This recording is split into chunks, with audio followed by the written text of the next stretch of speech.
तो special intensive revision है।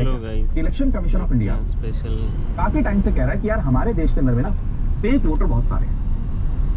एक और चीज आप देखेंगे कि बहुत सारे लोग ये कह रहे हैं कि यार हमारे देश में फेक वोटर भी बहुत है एंड हमारे देश में बहुत सारे डुप्लीकेट वोटर्स भी बहुत है। फेक एंड डुप्लीकेट वोटर में क्या फर्क है कि जैसे फॉर एग्जांपल मैं यूपी से बिलोंग करता हूँ तो मेरा नाम यूपी की वोटर लिस्ट में भी है एंड मैं दिल्ली आ गया तो मेरा नाम दिल्ली की वोटर लिस्ट के अंदर में भी, यानी कि डुप्लीकेसी हो गया।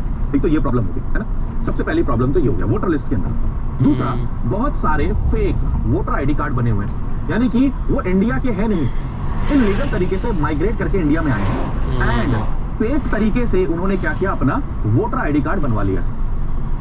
जैसे आपने कई बार रोहिंग्याज का नाम सुना होगा। रोहिंग्या कौन है?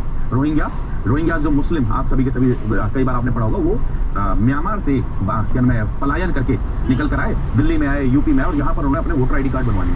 इवन कई जगह पर ऐसा भी देखने को मिला कि जिनकी लोगों की डेथ हो चुकी है उनके भी वोटर आईडी कार्ड बने हुए। अब आप कहेंगे सर ये वोटर आईडी कार्ड का करेंगे क्या? वोटिंग करने के अंदर में काफी ज्यादा यूज किया जाता है। तो इसका सॉल्यूशन क्या निकाला जाए? भाई इसका सॉल्यूशन एक तो ये हो सकता है कि वोटिंग स्टेशन पर बायोमेट्रिक करा जाए। जब वोटिंग करने आए तो आप सभी के सभी क्या करें, अंगूठा लगाएं या फिर आंखों का स्कैन हो, जिससे आप सभी के सभी वोट कर सकें, जिससे ये इंश्योर किया जा सके कि भाई फेक वोटिंग ना हो। पहला पॉइंट तो क्लियर है। तो इलेक्शन कमीशन ऑफ इंडिया ने ये कहा कि भाई हमें क्या करना चाहिए।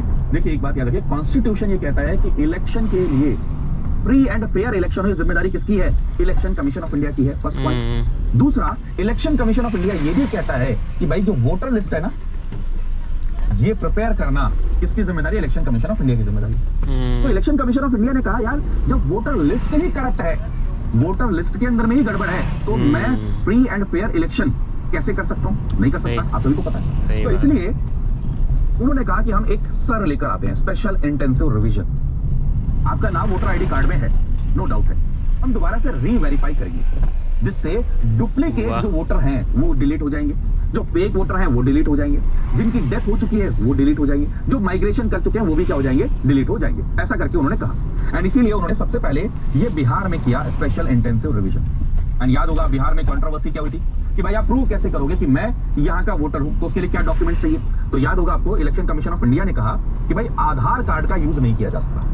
तो यहां से एक और फैक्ट नोट कर लीजिएगा कि आधार कार्ड किसी भी तरीके से आपका सिटीजनशिप का प्रूफ नहीं है, सिर्फ वो आपके एड्रेस का प्रूफ है। आर्टिकल 324 जिसके through election commission of India की हम बात करते हैं and election commission of India की जो पावर है सुपरवाइज करना, इलेक्शन कराना, वो सारे आर्टिकल 324 से ही आते हैं। ये सारी चीजें हुई।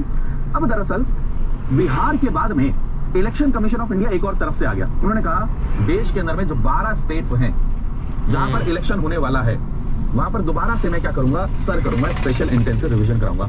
जैसे कि वेस्ट बंगाल में, यूपी में, हर जगह में इलेक्शन कमीशन ऑफ इंडिया ने स्पेशल इंटेंसिव रिवीजन कराया। ठीक है, अब प्रॉब्लम यहां से आती है, बड़ी मजेदार चीज।